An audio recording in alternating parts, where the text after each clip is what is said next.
Ladies and gentlemen, welcome in and welcome back. The WTP Sports Dudes is at it again. And I got my main man, the living legend, Mr. Robert Brown. How you doing this evening, homie? I'm good this evening post game. I'm glad to be on here with you tonight, ready to talk some college football questions. We got some fantastic questions in the chat, and I'm ready to get at them. Yes, sir. Yes, sir. And we are some of the finest sports analysts on YouTube. Let's get right to it, man. Well, first of all, man, um, I'm excited for Saturday, bro, because there's a huge boxing match on. Jerron Booth Ennis and Xander Zayas are going to fight Saturday evening. I was wondering, I'm a huge boxing fan. I love boxing. Even dibbled and dabbled in it in South Bend for a little bit. But are you do you watch boxing at all? I I'm not gonna say no, and I can't say yes because I haven't watched boxing seriously for a really really long time.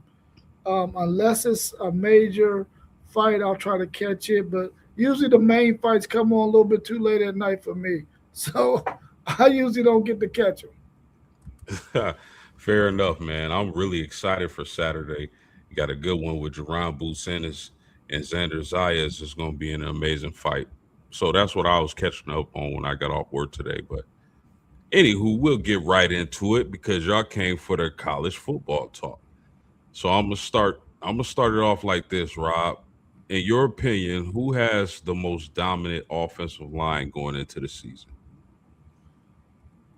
Man, that's a really, really tough one because a lot of times you really don't know how good an offensive line is until after they get in the competition.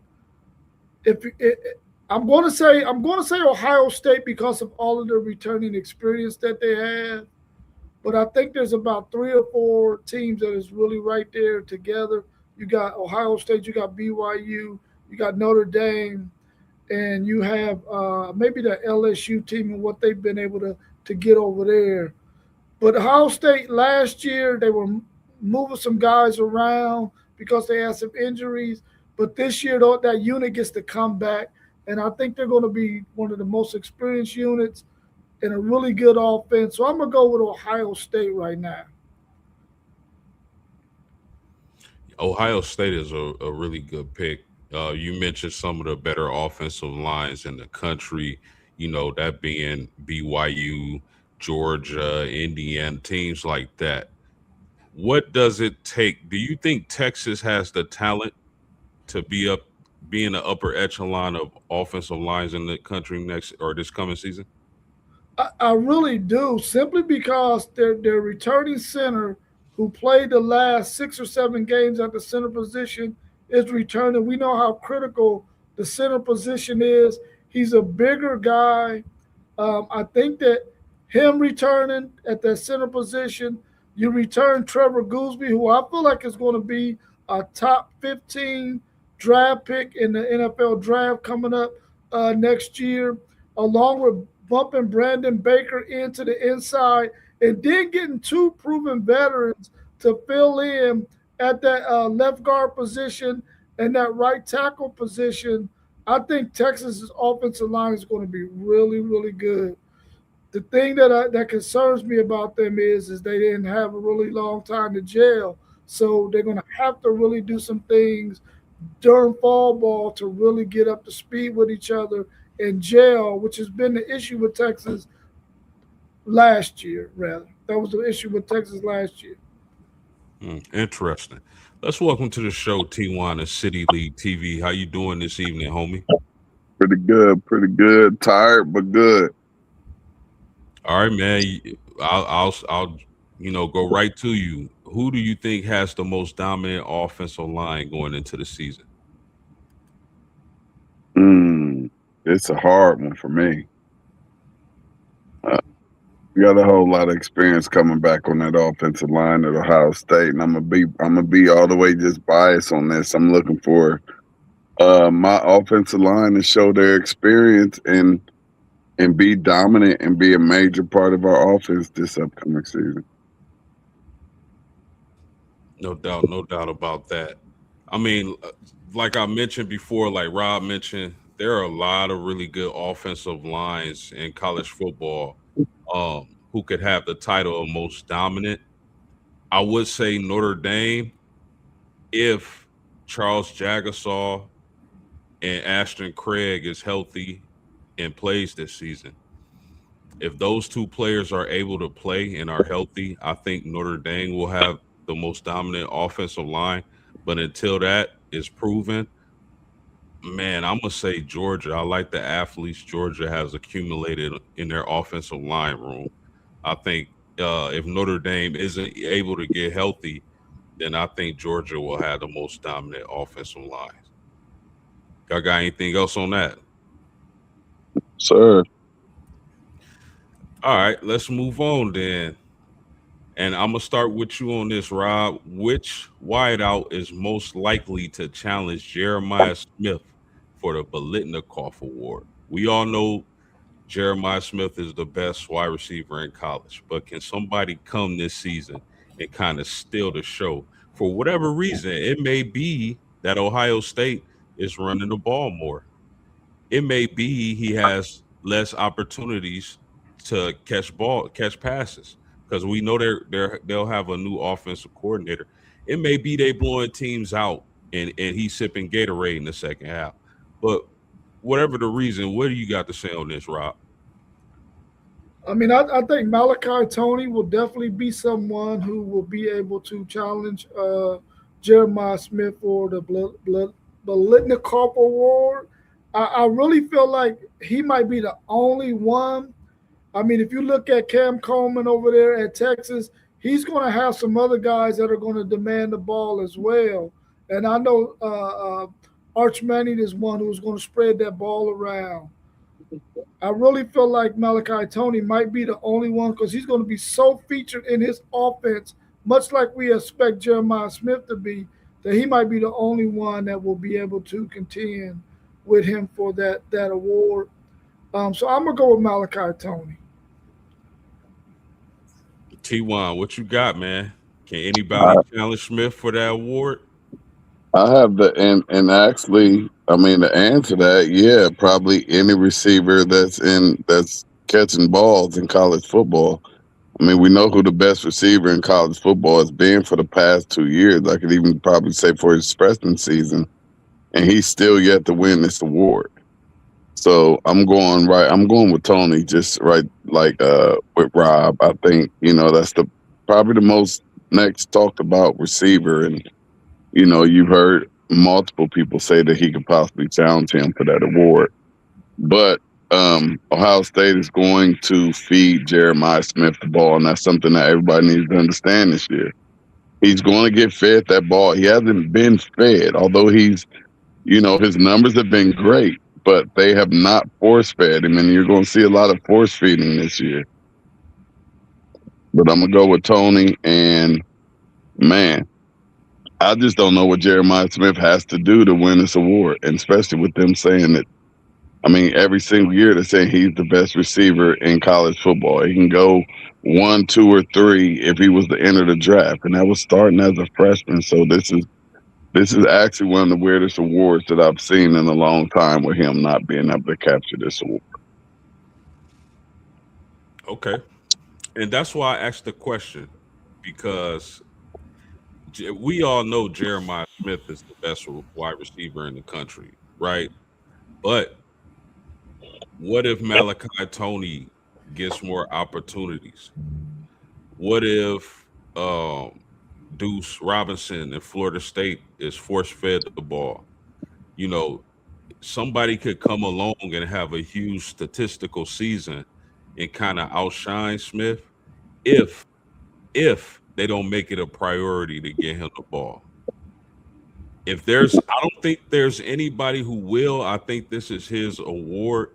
But if I gotta say somebody, I'm gonna say Deuce Robinson from Florida State because I just like his talent, his athleticism, his size advantage on the outside and through the middle of the field. And I think if Florida State is going to do anything this season, they have to feature Deuce Robinson. Y'all got Y'all got anything anything? else? I'm just, I'm just saying that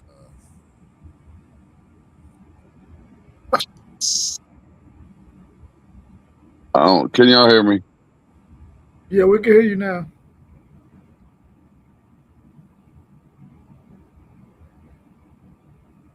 You there, T1? Yeah, I think I don't know. But you got anything to add to that, Rob? I don't. Okay, let's move on. Rob, it's a lot of good running backs in the nation this season, man. Who do you think will lead the country in rushing? Who do I think will lead the country in rushing? I'm gonna if Missouri's running back Hardy, if he comes back 100% healthy, I think it will be him if he can play all 12 games this season because he's going to be the offensive guy on that team that they're going to have to get the rock to. So I'm gonna go with Hardy out of Missouri. But I'm telling you right now, man, if Georgia just decides we're going to let our running back run the football in Nate Frazier, I can see Frazier getting it. But I don't think Georgia's going to do that. So I'm going to go with Hardy out of Missouri. Ty, you want to finish your thought? Give me that. What was the question? My fault about that, fellas. No, were you gonna say anything else about Jeremiah Smith and the? Oh no, not at all. I just said just what I said. Like if he doesn't win this thing, man, I almost don't care what his numbers are. You know, uh, yeah. Got you. Who? So, in your opinion, my man, who will lead the country in rushing next season? Man, that's up in the air because it depends on who gonna get the most carries. You know what I mean? Like whoever gonna get it's like we just talking about the wide receivers. Whoever get fed the ball the most, they're the ones with the best opportunity. And if you're like we said earlier too, if you're on a great team and you might be sitting in the fourth quarter. So, that's a hard one. And it's always a lot of running backs who are, getting carries and putting up yards. A lot of them come from the schools that aren't really doing much or nothing. So, that's a hard one. Yeah. Um, Fellas, I'm gonna go with L.J. Martin from BYU. Big physical power back, 6'2", over 200 pounds. I think BYU has one of the better offensive lines in the nation. And then you parlay that with L.J. Martin and his physicality. Uh, Going against primarily the Big 12, I don't think the Big 12, the defenses in the Big 12 are going to have a lot of success slowing down BYU in that power run. So if I'm gonna go with somebody to lead the nation in rushing before the season starts, it's L.J. Martin, man. I love that kid or his game rather. Any more thoughts on the Russian leader, fellas? That's a really good pick post game because we all know that the Big 12 is not going to be able to muster the kind of defensive lines to really slow him down. And BYU wants to run the football and control the clock and all that other stuff, man. So he's really one of the ones who can probably win it. I picked Hardy because I think they're going to have to force feed him a lot. But then again, he's going to get some of those SEC defenses where he's going to get stifled a lot of times, especially if that's all that Missouri can do is run the football. In the SEC, they'll be able to make you one dimensional and force you to have to throw the ball by stopping Hardy. So that's a really good pick that you picked right there with L.J. Martin. Yeah, for sure, man. They definitely going to be trying to run the ball and play physical. But I want to get in the chat for a second. What was this? Queen Diamond J8282. How you doing? Brawley, how you doing? We got the homie Mossberg in the chat. Great evening to the finest homies in the Midwest. That's for sure. Francisco 16978 said hello. How you doing? Mossberg said, I'll say Oregon in an arguable debate. I think he's talking about the offensive Offensive lines. line, yeah. Our man SEC Shine said Indiana has a lot back, I think, and if A&M can gel, they could be good too. That's a fact. Oh, and SEC Shine, man, if you want the link, let me know if you want the link, homie. I'll shoot the link in the chat for you. Say I play football, really want to make it to the. I don't know what that is, homie. Level of Sports 10 said LJ Martin has a legit shot as well as Hardy. And then what's this? Raphael, I don't know. Six. Sorry, I butchered your name. He said, "Do you know what kind of bees make milk?" Come on, man. Mr. Ghost said, "Good evening. Good evening to you." And then old Texas man 914. He said, "Hi guys. What people don't understand, Texas Tech QB room is loaded.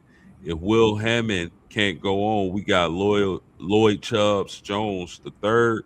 He was the fourth ranked QB out of Texas his senior year. Yeah, I mean, I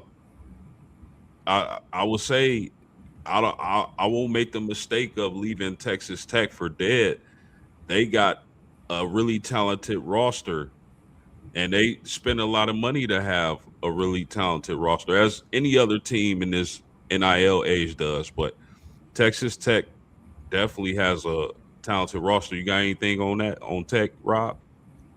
I mean, outside of him telling us about the quarterbacks that they have, I really didn't know who they had behind Sorsby. So I had to defer to him to let us know that they had some really good quarterbacks. And since he did that, I looked at a couple of those guys, and I think they're going to be perfectly fine. I really feel like maybe they might be better off with those quarterbacks than with Sorsby because I really wasn't that high on Sorsby. Yeah, you've been saying that for a while, even before the whole situation. So kudos to you. Okay, my man. Who, in your opinion, who will have the scariest defense in college football this evening? Or I said this evening, this upcoming season. Man, I'm telling you right now, and I might sound like a homer, but when you got Colin Simmons and you got Will Muschamp on the other side and what he can do and draw up defensively for a guy like Colin Simmons, man, it's going to be crazy. And I'm going to go with that Texas defense because I really feel like he understands, Will Muschamp, that is, that he's going to have his corners and his defensive backs playing closer to the line of scrimmage, which forces wide receivers to have to get off of tight coverage, which allows the defensive line guys to get after their quarterback. And he's going to bring some crazy pressures as well.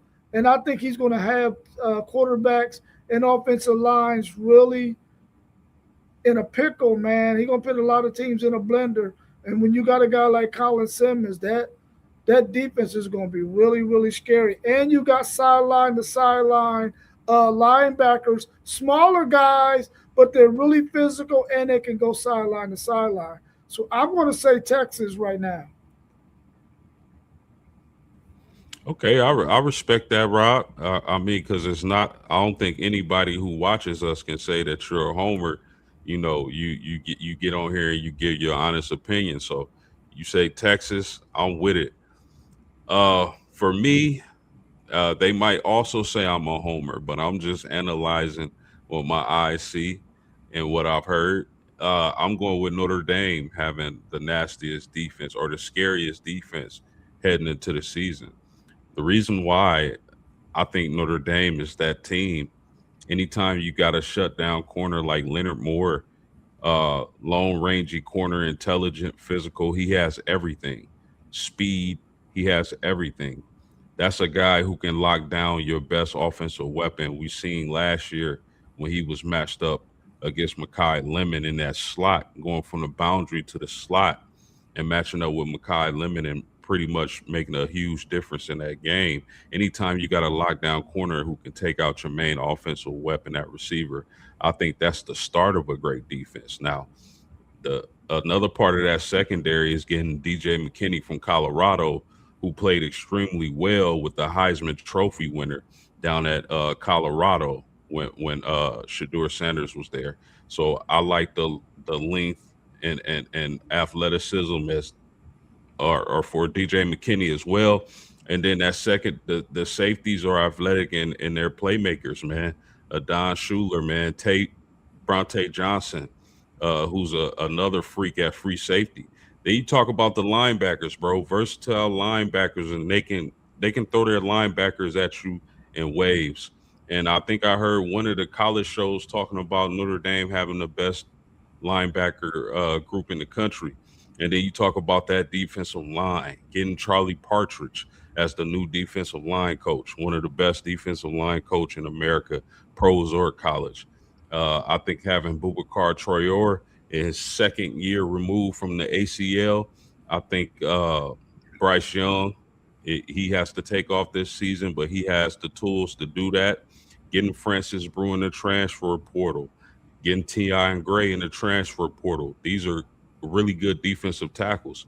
I think adding all that, I think Notre Dame would be the scariest defense in the country. Anything else on that? Yeah, I like the fact that when you got a lockdown corner, man, you can do a whole lot of things on the other side of that field to really get after quarterbacks to really shut down the run. When you know you ain't got to worry about the pass game on one side of the field. So I mean, I like that pick as well. Yes, sir. Texas Tech man back in the chat said, then we have a freshman QB, Stephen Cannon from Georgia, 22 touchdowns to four interceptions, best high school QB in Georgia. We got the best backfield and Dickie Williams and Joyner.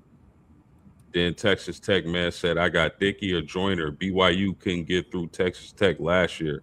Luckily, BYU doesn't play Tech this year. Okay. Sounds like fighting words, man. We got any BYU fans in the building? Shout out to my man Time 18188. He said I'm going with Oklahoma Sooners and the Texas Longhorns, and I'm standing on it. Okay, I like it. I like it. I like it. Anything else on defenses, man, coming into the season, Rob? I like that Oklahoma defense as well, man. I think that Venables, he's always going to put a solid defense out there, and then second year with Mateer, I think this Oklahoma team is going to be really really good. Yeah, no doubt about that, man. I'm excited to see John Mateer fully healthy as well. Is there any team flying under the radar that could make the playoffs? Flying under the radar that can make the playoffs. Well, we all know that there's only 12 spots. I think USC might be the team in the Big Ten that's probably flying up under the radar that could possibly make it to the college football playoffs this year. So I'm gonna go with USC. What is it about USC? Because I got a question. I got a question later on about them. What is it about USC that you think they can make that leap and be a playoff team in the Big Ten conference? Well, the thing that makes me hopeful for USC is the fact that they got Gary Patterson as a defensive coordinator, and Gary Patterson can come in and look at your team, and he can find all of the flaws or many of the flaws that you have, especially in your secondary, that he can fix really really quickly. He loves that three high safety defense that we see a lot of teams starting to adopt right now. He's going to make things really really tough. He always gave Texas and Steve Sarkisian a lot of issues. The only time that Texas really could beat TCU was when they had a really good running game. because the running game is the kryptonite for the three high safety. But because of Gary Patterson and what we know he can do defensively, gives me hope for USC.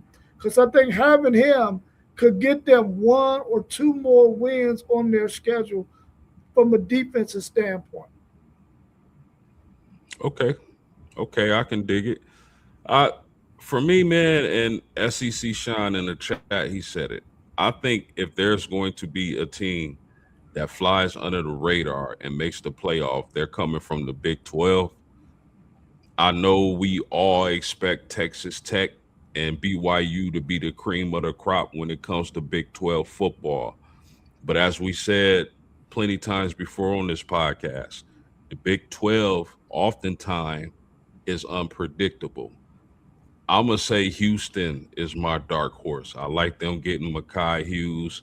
I like them getting Connor Wegman. I like them bringing back some big players to on that offense and the experience they have back on the offensive line. So if there's a team that's going to make the playoffs, in my opinion, that nobody saw coming, they coming out of the Big 12, and I'm going to say Houston.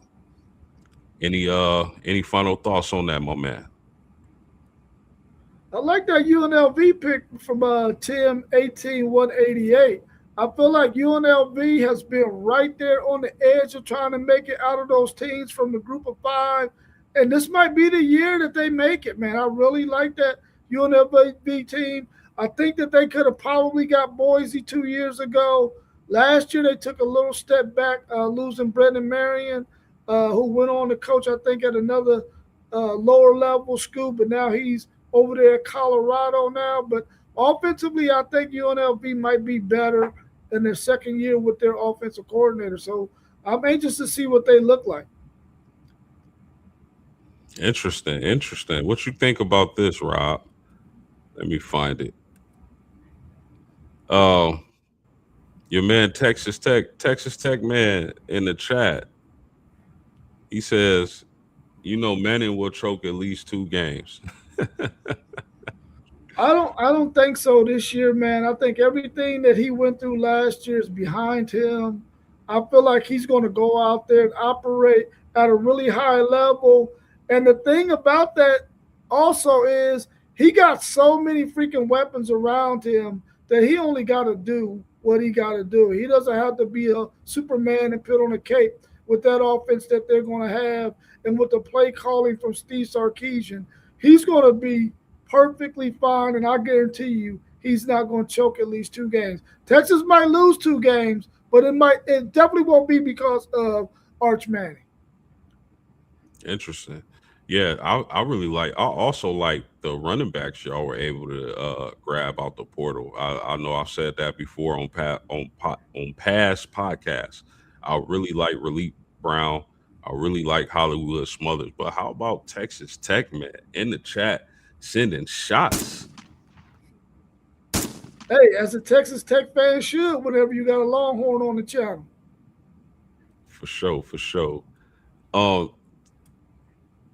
Time 18188. Let us know, is it Tim or Time? He said, I'm just funning Texas Tech, Yeah, man. yeah. Yeah. We can dig it, man. We like it. College football is on the way. We can take the Jazz. We like it. But let's move on, Rob. Who's your personal favorite to win the Big Ten, the ACC, SEC, and the Big 12?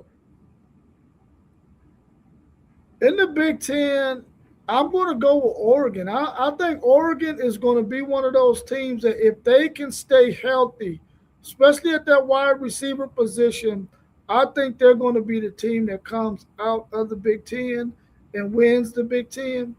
In the ACC, I think it's going to be Miami, even though I think there's a few teams that might get them a scare this season, but I think Miami wins it. The SEC is going to be really, really tough. But I got to go with Texas, man. I think Texas has everything they need to win the SEC. So I'm going to go with them. And I'm kind of hoping that A&M and Texas can meet in that last game, rivalry game, and also get to play it back again in the SEC championship game. Probably not going to happen. Wishful thinking, but I hope that's the case. And last but not least, the Big 12. I still think Texas Tech is the team to beat, but I think BYU is going to be the one to win it. Oh man, I know we gonna do future shows on conference and conference winners, but as y'all know, our opinions are subject to change as we get closer and closer to the season, and we start hearing the reports and this and that, and this guy is out, this guy isn't healthy, this guy's gonna miss the season, whatever the case may be. We have the right to change our minds, but as of today, as of right now, for the Big Ten, I'm sticking with IU. Listen, man, Kirk Signetti has found something. I think is extremely impressive what he did for the University of Indiana and turning them from a laughing stock to a national champion. But the interesting thing to me when you talk about Indiana is going to be, can they sustain this kind of roster building in the long run? They really rely heavily on the transfer portal. They recruited out of high school, but their classes aren't great. So I'm anxious to see if transfer portal building is sustainable in the long run. But for the Big Ten, I'm gonna go Indiana. For the ACC, I mean, how can you not take Miami? Those other teams just haven't proven anything. And I know this is a new season, new quarterback. They won't have that vicious pass rush they did with Mesidor and Bain.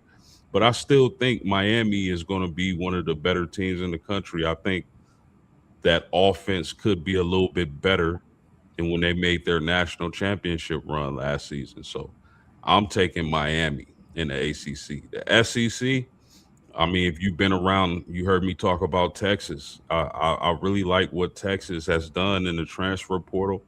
I like the pickups they had, particularly at running back. They got one of the best wide receivers in the country, two of them. And I expect Arch Manning to take a huge leap this season. He really played well, in the latter part of last year. So I got Texas out of the SEC. The Big 12, again, I think a lot of or a team or two could surprise us in this league. I like Houston. I know our man SEC Sean really likes Houston, but I'm gonna take BYU. I think BYU is gonna play a really physical brand of football this season, and they're gonna be smash mouth. And like I said, LJ Martin has a chance to lead the nation in rushing, and I expect them to have a huge year. So out of the Big 12, I'm gonna take BYU. Got anything on that, Rob? Hey, I like everything that you picked right there. No doubt, no doubt. Same, same, same. Our man Time 18 said, "Don't look at the Manning family and Peyton Manning play Arch. Manning is about to set the tone for the new era. He went through his growing pains and he is more mobile than both Eli and Peyton by a mile. That's for sure, by a mile." SEC Sean said he'll take Ohio State in the Big Ten, Miami in the ACC, Houston in the Big 12, and Georgia in the SEC. Did you miss my other sleeper? He said Texas A&M and Memphis Tigers making the playoffs. Ooh, okay, I can see it. Group of five, Texas A&M taking that next step. And then SEC Shine, he said would have said A&M, but too many questions about O line and what version of Reed we get. Yeah, and that's it. Like that's the secret sauce for your Aggies. If that offensive line is up to par, if Reed has taken that step, I think your Aggies definitely could be a playoff team, and they can be right in the thick of things. I don't think that's far fetched at all. So let's move on to the next question, Rob. Who's your dark horse to win the Heisman? Dark horse to win the Heisman. If I'm going to pick a dark horse, it's going to have to be somebody from the quarterback position. I'm gonna go with Hoover over there at Indiana to transfer from TCU. I think he's going to be my dark horse, even though we know what he can do, and he's been it was a really good quarterback last year, and that really don't sound like a real dark horse pick. But when you look at all the talent around college football, man, he has to be a dark horse, even though it may not appear to be. And he's going to a really good situation at Indiana. I'm gonna go with Josh Hoover over there at Indiana at the quarterback position. I think he has some really good wide receivers he's going to be able to throw to, and they're going to run the football really well. I'm gonna go with Hoover. Okay, Hoover out of Indiana, dark horse. Hold on, let's check this comment out. My man Time said Ohio State is going to be tough to beat. I got them going to the national championship anytime you can bring back four offensive linemen, which I think is the key to your success in football. Hey man, you get no arguments from me. I definitely know how vital a strong offensive line is to your success in college football, and I'm sure Rob agrees. Yeah, I agree with that. Dark horse to win the Heisman. I mean, bruh, you can go with so many players. Um, I have to look at Bryce Underwood. Bryce Underwood is my dark horse to win the Heisman. This is live, my man. We are live. Appreciate your support. Bryce Underwood is my dark horse to win the Heisman. Why do I think Bryce Underwood is a dark horse to win the Heisman? Well, it all starts with Kyle Whittingham coming from Utah. Think about it like this, Rob, or this is how I think about it, Rob. I look at all the quarterbacks Whittingham had at Utah, Brett Huntley, guys like that. And one of the things that they had in common were they were normally dual threat quarterbacks, right? So you telling me and Kyle Whittingham developed these guys and they all were solid to good quarterbacks. So now you telling me you give Kyle Whittingham a quarterback of that ilk but with much more talent. I I think he's going to work on his deficiencies and he's going to put Bryce Underwood in positions to be successful and for him to lead with his talent. I think he's going to put him in position to be successful. So with all that, I think that Bryce Underwood is going to be a dark horse Heisman candidate. Any thoughts on that? Man, I like that pick as well. And you're absolutely correct about Kyle Whittingham and the quarterbacks that he's had in the past and their dual threat ability. Cam Rising was one of the best freaking quarterbacks in the country that season before he went down with that injury.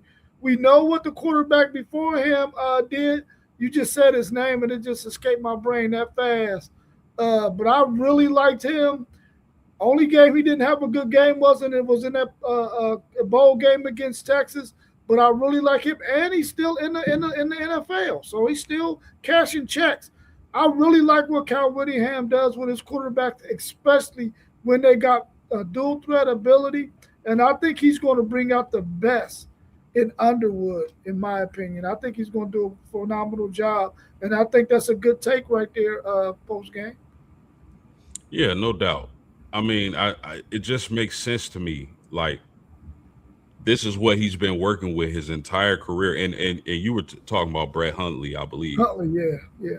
Yeah, and you telling me he gets arguably the by far more talented dual threat quarterback than all those other guys he's had at Utah? They can be on to something. They can be on to something at Michigan.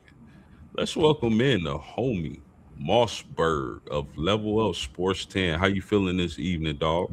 Man, feeling pretty good, man. Appreciate y'all having me, man. I was just a little busy with the baby girl, man. She put a call in, said, "Dad, man, I need help with my hair getting taken out." So, as a father's job, man, we got to do what we got to do. So I'm here with her getting that done. But great show so far, and I'm in agreement with you, man. Great to see you as well, Unc. And I heard you guys talking a little bit about those quarterbacks and those dark horses. You know, I was just talking to Unc Parlay Poe about that Texas and Michigan game last year. I think that was one of the best games, including in the playoffs. I'm a piggyback off of you, Post, and I'm gonna go with Underwood because I think a lot of people is counting him out. He has a quarterback coach. He's been working out with one of the greatest gymnasts of all time in Michigan history. Michigan is no longer a blue blood, ladies and gentlemen. Mark them, I mean, no longer not a blue blood. Mark them as a blue blood. But I just think his progression, watching Arch, you talk about Julian Sayin, you talk about Underwood. These are three quarterbacks year after year. As we talked about last year, it's another year. We get to see him. What are we going to see out of him this year? So I'm going to take Underwood. I really like him. Yeah, same. I'm with you. Mossberg come in on fire. Let's look at the chat. SEC Sean said, here's a real dark horse. Mario Craver due to reception yards and return touchdowns. All right. Our man Time is back in the chat and he says Ohio State, Jeremiah Smith.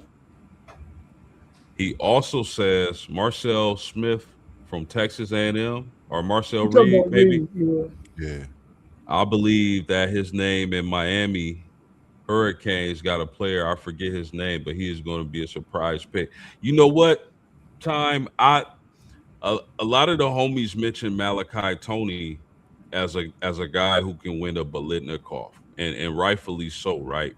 But I think having Cooper Barkate in that on the field with Yeah. Malachi Tony and that being the receiver that Mensa is familiar with. And don't get it twisted. Barkay can play football. I Yeah. think that might hurt Tony a little bit as far as getting votes and winning postseason awards. But we'll see. Tony definitely could, win any award. So Real quick, Post, if you don't mind, just to piggyback even off Unc, I'm a big fan of Hoover. I heard him speaking on Hoover coming from TCU, going to Indiana. Sig got something brewing, man. I think Sig then found something similar to what we see in teams build throughout different sports. They build in dynasties. I think Sig found something that's available to be used, and he's using it to perfection. He has another quarterback. I like Hoover better than Mendoza. Hoover is my guy. I spoke a lot about him last year. So I'm going to go. That's definitely another one that's a great pick as well. So I think we definitely going to be looking at the Big Ten, Hoover, Underwood, see what they can put together this year for sure. I know I am. shout out to Time. He said, "Shout out family. Don't need no explanation. This is what fathers do. Oh, We don't get appreciate you, enough bro. credit for what we do. Appreciate you, my brother. 100%." I appreciate you and being in here again, man. That's back to back to back to back. Timmy, make sure you send Unc, the CEO you see up here. Send that email, man, so we could get you on this show, so we could talk some of what we do with these sports, man. It's just good to always see you win through the week when we are on as well. Yeah, no doubt about that. Um, I mean, this is addictive, man. Once you watch us cook, you gonna come back. That's Yes, that's sir. just that's just what's gonna happen. Uh, Mary Alex, 1994. How you doing, Mossberg? Who's your You told us your dark horse to win the Heisman, right? Yes, Who do you sir. think who do you think's gonna lead the country in rushing this season? I like LJ Martin, man. I'm really a big fan of this kid. Watching, what he does, and we know what BYU can bring, on the offensive line side. Just overall, they're a team that, to me, he reminds me of Boise State's running back. How he brings that nature to what he's doing at BYU. Provo's going to be packed all season. I just feel LJ Martin can be that guy. I think he's just special, man. Very special talent. Do you have a favorite offensive line going into this season? I picked Oregon, but I think you got Oregon, you got Texas, you have Notre Dame. You even have Indiana. You have BYU. You have a slew of teams that if you put them, as I just did, not in any chronological order, but if you put them on a plate, you're gonna be waiting the seasons in and watch them just bounce around, moving up and down throughout the season. I picked Oregon, knowing what they coming back with that receivers and knowing what they have at quarterback. I just think Oregon definitely could get the job done this year, being one of those top offensive lines. I think BYU can definitely shock some people at what they're going to do this year up front as well. No doubt, no doubt. Time back in the chat said Byron Brown, Florida State. I love underdog picks for sure. Byron Brown is one of my favorite players to watch, or it's going to be one of my favorite players to keep an eye on during the season. I think him going to Auburn from USF and bringing practice or essentially all his receivers with him, and he's such a physical runner, man. I think definitely that's a quarterback to watch. So let's go to our last question on the docket. Do you have anything else, Moss? No. Nah, we good. I definitely like what he's saying for sure. Let's go to our last question then, and I'll start with you, Mossberg, because I hear a lot of analysts and some of us even at WTP Sports News believe this that USC is going to be a playoff team this coming season. And my question is, what has Lincoln Riley done at USC to become a trendy playoff pick this coming season? Go ahead, Moss. I'm gonna let Unc start off with this one. I think. I mean, well, I'm gonna go ahead. You called on me. I gotta go ahead. We know what Lincoln Riley does. His name. He brings over, a load that recruitment that's going on in USC. He's brought in the top recruiting class, and it normally takes him a few years.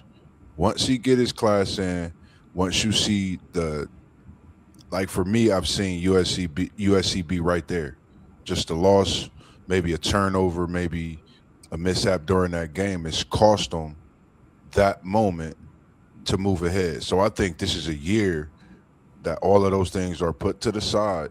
And I think this USC team this year can possibly be in the playoff. I really feel highly about them getting in the playoff. I think he just changed the culture as well, different coachings, and just bringing in his system. And when you get those players to fit that system, you can see a presence not just in the locker room but on the field as well. All right. What you got on this, Rob? Well, I just really feel like it's time, man. He's always had a solid enough offense. He just couldn't stop nobody else from scoring. He's going to have a really good offense. He has a returning quarterback, and we know any quarterback in his system in year two really does wonders in that system. I think he's going to have the offensive pieces that he needs.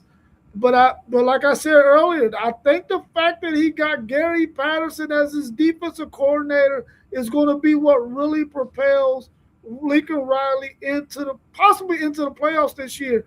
They're gonna have a tough going because you got Oregon, you got Ohio State, you got Indiana, you got Michigan, you got four teams there that is going to be in the way of USC possibly getting there. But I think if USC can get in the top three or four in the Big Ten, they can get in there, man. But they got their work cut out for them. But I think, like I said earlier, when you got Gary Patterson over there as your defensive coordinator, he can fix a lot of your issues in a hurry. I, bro, I am totally on the other side of the fence on this. I don't understand. Like, I don't believe in USC at all, at least as a playoff team. There's nothing that tells me that USC is going to be a top two or three team in a Big Ten and going to be a playoff team. Lincoln Riley just ain't it for me. And you know the crazy part? A lot of USC fans agree with that. They think Lincoln Riley is not it. And I like Mayava. I like their running backs. They got some players on that team, but I just don't. Seeing how he coached against Notre Dame in the rain, calling that idiot play.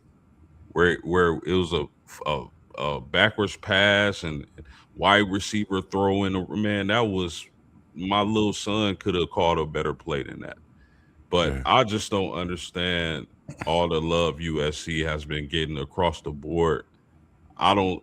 They haven't showed me anything to think that they're going to be a playoff team. Now, I'm glad you mentioned that post because the weekend I was down in South Bend, I actually, me and my brother went to that B Dubs down in that area right across the bridge from where we was at, and we watched that Michigan and Notre Dame. I mean, the Michigan and USC game. I seen a different USC team. I know they don't have those same players that they had during that game coming into this year, but some of the players that's returning, it was just a different movement that I seen, and it seemed like this USC team could get over the hump this year. That's just my thoughts. I think some of those younger kids was ready to ball out when it comes to having a chance, and we've seen that in that passing game that they exhibited last year with Jacoby, as well as your boy Lemon. So just that's just my thoughts. I really like the chances of this team really getting over the hump this year. It's this year or not at all. If they don't do it, I think they call him. You think he gets fired if they don't make it this year? We seen a record in buyouts last year. It could possibly get that way early in the season and be talked about with the hot seats that we got moving around right now in college football with these head coaches. My guy Norvell being one of them at Florida State, but that's a whole nother talk for another day we got coming for you. No doubt about that. My man Renee Martinez, salute to you, homie. He said, "Bro, I get that schedules can be weak, but according to Who Post, last I checked, the third place ACC team played for the Natty and beat Georgia and others in the playoffs. That's true. I'm not. I don't disagree with that." Our man Time said Lincoln Riley hasn't won anything. I do not like to talk about a coach that didn't win anything. If we're going to judge players, let's judge coaches. He is not a winner. SEC Shine said Gary Peterson is good as long as he doesn't face Georgia. Time back at it. He It's a said, good "There one. goes the word." He said, "There goes that word. If my pops always told me if someone had to use the word, if that means the person if wish thinker, and we don't think around here about it. Oh no, if I was a millionaire." Hey, Man, that's comedy. That's comedy, man. Y'all got anything else on Lincoln Riley and USC? I mean, man, I'm looking at their schedule, and they got 7 home games. Now, the tough games on their schedule in the Big Ten, they got Ohio State, Oregon, and they got Indiana, but they got Ohio State and Oregon and Washington at home. mm, Only team that they travel to is Indiana, and they travel to Penn State. I think they can get Penn State, and I think they got a really good chance with those 7 home games. They can, I think they can make the playoffs. If they drop 2 of those games in the Big Ten, they can go 10-2, and I think they can make it, man. I think they're going to be in a really good position if they can take care of their home field, and I think they're going to be able to do that. They got some tough ones, though. They got Ohio State and Oregon. Those are probably the 2 best teams tough. in this conference, man. And then you get Indiana, too. So you got probably the 3 best teams in the Yeah. conference. But I think USC might be able to turn the corner and get there, man. They've been close the last couple of years. They just been right on the outside looking in. Yeah. Indiana has to play the three best teams in the Big Ten. Yeah. No, USC. USC. I'm Yeah, sorry. USC. USC I do. meant USC. Those are all L's. It's possible. You got 2 of them at home, though. You got to Yeah, get. they- You got to break even Who on they one of them. who they You got who to they beat play Ohio at? State or Oregon. They play Ohio State and Oregon at home. Yeah. Yeah, they got both of them at their crib. It's right. The It writing's might on the even be wall. back-to-back weeks. No, they got Yeah. Washington and Oregon back-to-back weeks. Ooh, that's ugly right there. Yeah, Washington could be a little something, something. Time said, let's see how Lincoln Riley do with that schedule. My man Renee said, love what you're doing, brother, man. You know I appreciate it. Appreciate it. 100%. Indeed. He said, time back in there, he said they set it up for Lincoln Riley to win. They got home games. Mm-hmm. If you beat Ohio State, you are telling me something. That's for sure. That's for sure. Yeah, that's a fact. That's a fact. Definitely. I don't care where it is, home, away, neutral site, that you beat Ohio State. That's a feather in the cap. Oh, for sure.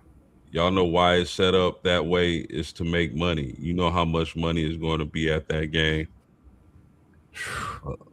100%, man. 100%. Y'all got anything else on Lincoln Riley? Nah. Get the job done.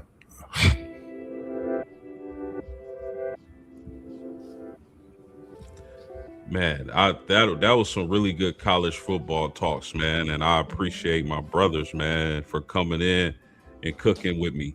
We appreciate the chat. Everybody out there, please like and subscribe. We need y'all support. We working hard. We making it do what it do, and you can subscribe and watch our journey. So Yes, sir. we appreciate y'all. Any closing thoughts, Rob and Mossberg? Let's go, Texas Longhorns. We got 76 days until kickoff. Let's go.